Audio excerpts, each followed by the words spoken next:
Guys, welcome to another episode of The Pulse. Amazing people doing cool things. They're sharing their stories. Celebrity chef, Emmys, best-selling books already won, but this one's coming out now. Chef Kardea Brown in the building. How are you? Thanks for having me. I'm great. I'm blessed. Yeah, you feeling good? I feel great. Like, even though I'm maybe working on 2 hours of sleep like in this entire week, but I'm pushing through it. So I'm sure you've answered this question before, but I'm gonna go with it anyway. Yes.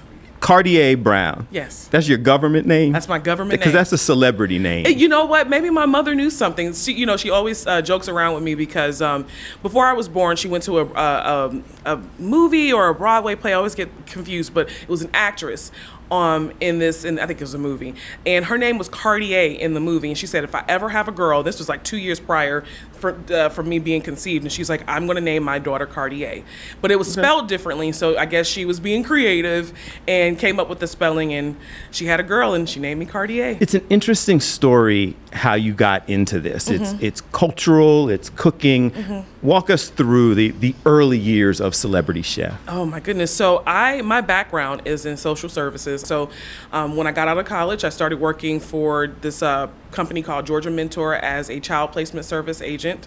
And I was taking kids out of, at-risk homes and putting them in temporary housing, and we're hopeful for permanent housing for them and permanent placements. And I went into working at Big Brothers Big Sisters. So my whole life was kind of based around social services. And but I always loved cooking as a side thing, because I come from a long line of cooks. My grandmother is an awesome cook. My mother is an awesome cook, and my grandmother on my father's side as well was an extraordinary cook. And so, because working in that type of field can be very stressful, I always use cooking as an outlet for me. And so back in 2014, I was cooking in my kitchen, and I was going to grad school in New Jersey, and I had a boyfriend at a time, and he was filming me, and I thought he was filming me for Instagram, he's gonna put me on Instagram, whatever. I didn't pay any mind. I'm just being me in the kitchen. A few days later, I get a call from a production company, and they're like, hey, your boyfriend submitted a tape of you cooking in the kitchen, and we want to come to your home and film you for a new show that features home cooks. I thought it was a joke. I was like, First of all, who is this, and why are you playing on my phone? They're like, no, we're serious. Look us up. And I looked them up, and I was like, oh my gosh, they are really the producers from The Chew. And at the time, The Chew was, wildly, I can't even say the word, wildly popular. 3 days later, they show up with the whole production crew. I'm living in Bayonne, New Jersey. I'm at this cul-de-sac, and they're taking over the street. They're unloading production stuff, and I'm like, oh, this is really happening. And cool. It was really cool to be. I'd never been on TV, never had any professional experience. Neighbors cooking. what'd she do? Right, the neighbors were like, what is happening? So that happened, and on the last day of filming, the producer, Pat DeFazio, he was a Philly native. Okay. Hi, Pat. He pulls me over to the side and says, you know what, you're natural at this. Yeah. You have something here. Your story is incredible. Your skills are great. You're awesome. Have you thought about doing this full time? Would you want to do food television?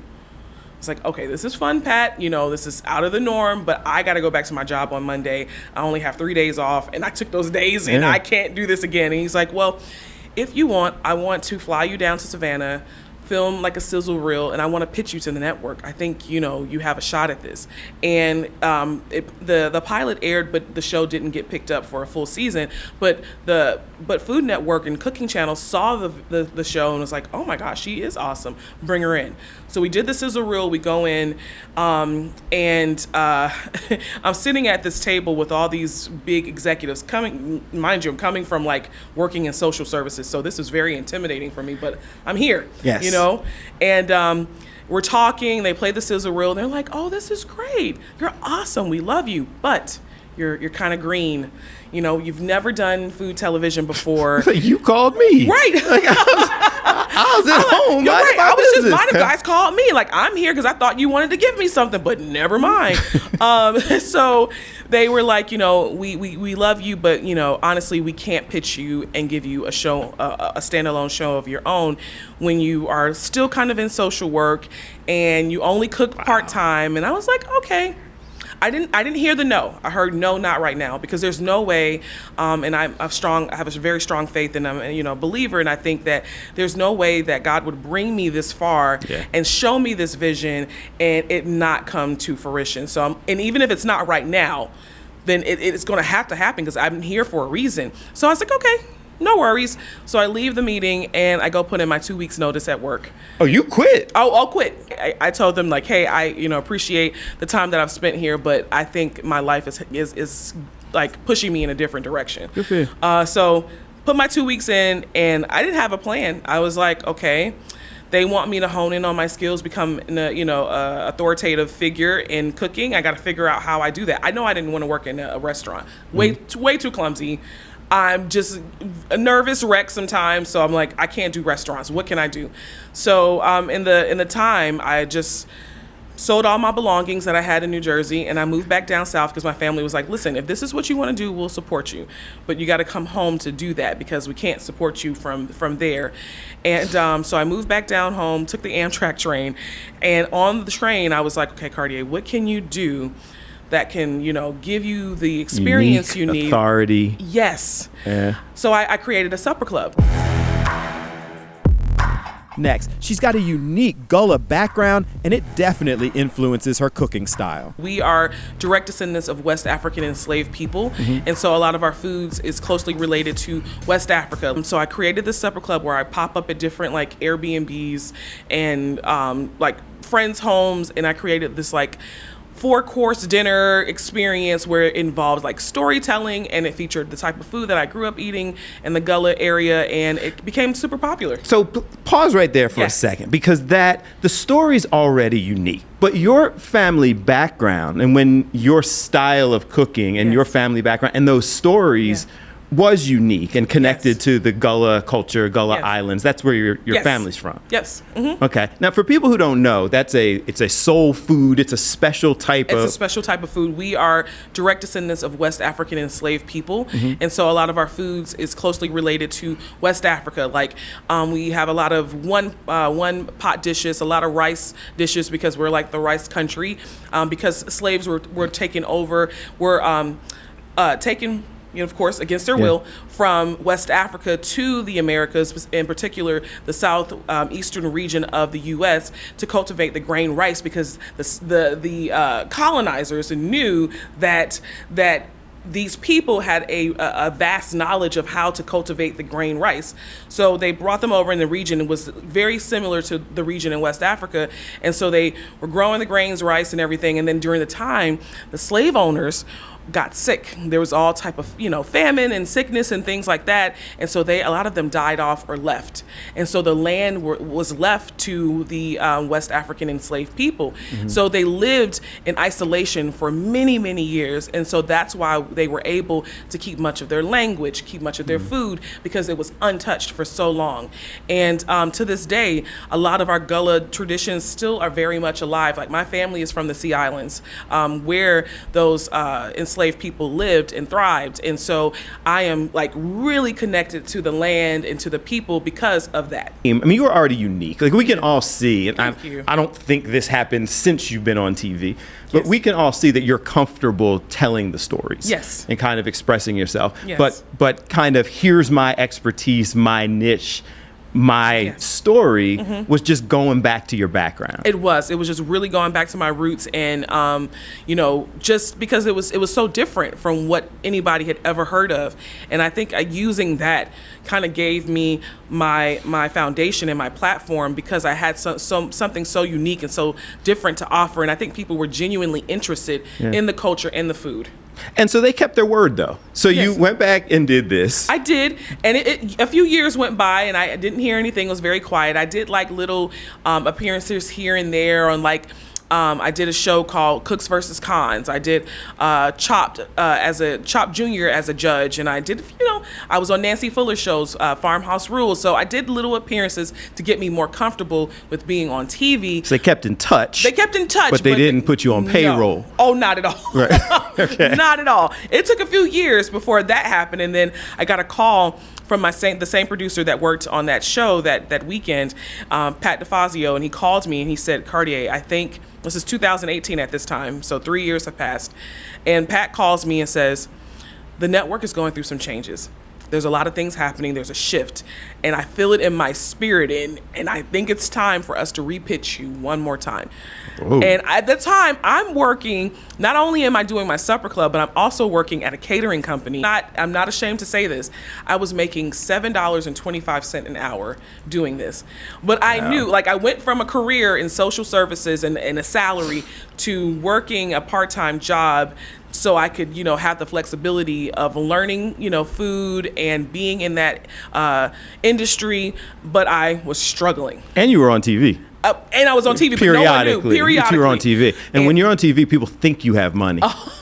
And that's the thing about it, just because, and I tell people this all the time, because you see people on television, you never know their story and their struggles to get to that place, especially being, in an industry where you don't see a lot of black and brown faces. Yeah. And so the struggle is quite different, and it takes a little longer, and you got to work twice as hard to get to certain places. And even then, you're still fighting for certain rights and equality and pay and all of these things. And so people don't see that. And so Pat pitched me that Tuesday when they had their meeting, and he called me back not too long after that and said, hey, they're going to give you a proof of concept. So we have to shoot down to Edisto and film you, and we'll see how it goes. And he's like, that was exciting. That's progress. Progress in 3 years, which seemed like forever for me, but it was, and entertainment wasn't that long. And so it took 3 years, and it was exciting for all of us. But to get that call, at least I have a proof of concept, which is kind of like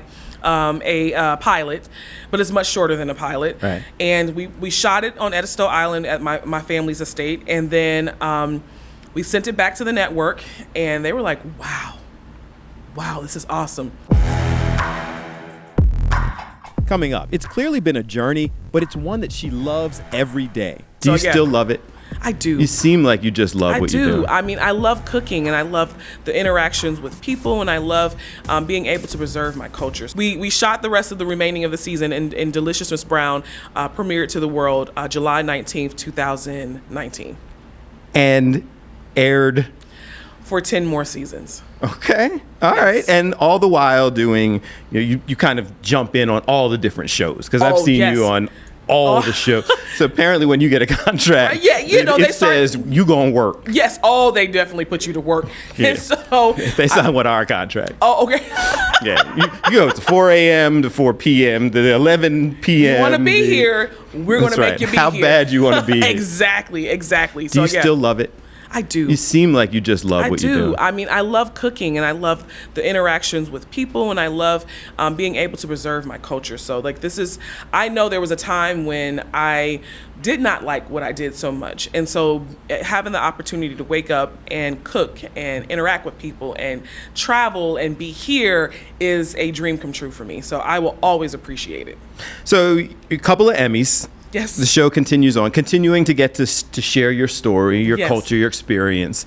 You have you actually just opened, right? A restaurant. Yes, a restaurant at Charleston International Airport. Airport restaurants, at least in Philly. I'm assuming in Charleston. Yes. Because you got limited opportunities, so people come in there. You got a captive audience already that then loves your food. That's going okay? That is going extremely well. And in recent, we have had the government shut down, and with the things that have been going on with like TSA and air traffic control and stuff like that, business has been booming. Okay. Because everyone's stuck at the airport. I feel so bad, but it's been great for business. People have been stuck and they've been eating. So listen, if you're gonna be stuck here, you might as well have a delicious Southern meal at Kardea Brown Southern Kitchen. Yes. So one book already did very well. Yes. You're actually on tour right now because this book is now out. Yes. Make do with what you have. Yes, it is. That sounds like a book I can get behind.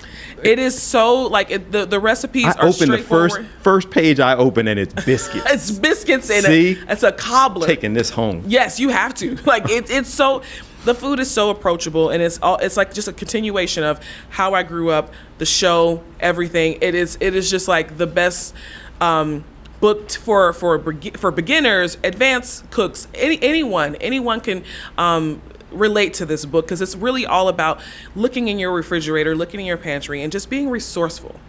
And it's those cool kind of home meals for what, and people are struggling right now. Yes. So you can do a lot of this with what you have, affordable, and still find delicious. Oh, absolutely. I will never ever steer you wrong when it comes to flavor. I'm going to show you how to cook with little to nothing and make it flavorful that not only will you enjoy, your entire family will love it.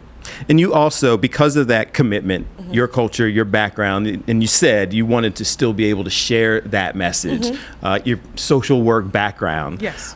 By the time this airs, the event has already happened, but part of your tour is going into cities and actually helping people and raising funds and doing things like that. Yes, and we did that right here in Philly with Harriet's Bookshop, Janine Cook, and also for Groceries for Good for Philadelphia school systems. So that was really nice. We walked around Reading Terminal, gave out the book to the vendors in Reading Terminal just to thank them for feeding Philadelphia. No one really thinks about how hard it is, especially for restaurant owners and shop owners, especially right now when the cost of groceries and supplies are so high, and they're just trying to make a living while doing what they love as well. And so in order to just to say thank you, we just walked around and gave out the book and said, hey, we want to feed you, and even if it's feeding your soul, here's a cookbook for you. And then later on that evening, we had a book signing at Janine's shop, Harriet's Bookshop in Fishtown, and there were proceeds from that and donations from that that went directly to Groceries for Good, which is a wonderful program here in Philadelphia, where they're supplying fresh produce and food to kids in underserved communities. Next on The Pulse, Kardea Brown loves cooking, but also equally using her voice for good. I'm a firm believer that life is not, what you gain, but what you give. So, book is out now. Yes. Restaurant just opened. Yes. Multiple TV gigs. And is it insulting to ask what's next? I mean, we're like 5 minutes into this. Like, is there another plan going forward? You know what? At this point, I'm just keeping myself open to whatever the universe has to offer.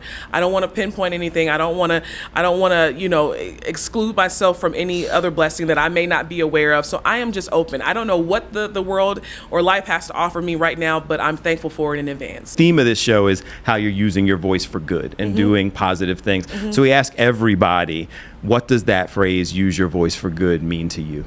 It means using your platform and your voice to speak up for not only yourself, but for the people who don't have a voice. And to I'm a firm believer that life is not, what you gain, but what you give. And even if you don't have any monetary things to give to people, kindness goes a long way. Words of encouragement go a long way. You never know how a simple hello, how are you doing, can change someone's life. So use your voice to help someone. You never know what anyone is going through. Guys, thanks so much for watching another episode of The Pulse. Today with Chef Kardea Brown. She's just cool. The background experiences, the history, the commitment to what she wanted to do and not being deterred. I hope you enjoyed and were as inspired as I was. A reminder that you can hear the entire unedited interview, all places where podcasts are available. Just go download the podcast, download the Fox Local app so all of our shows are right there at your fingertips, and follow me on social media at Bill A. Fox 29. Thank you again so much for watching. And I leave you today as I always do, reminding you whenever you can, use your voice for good and have a good one.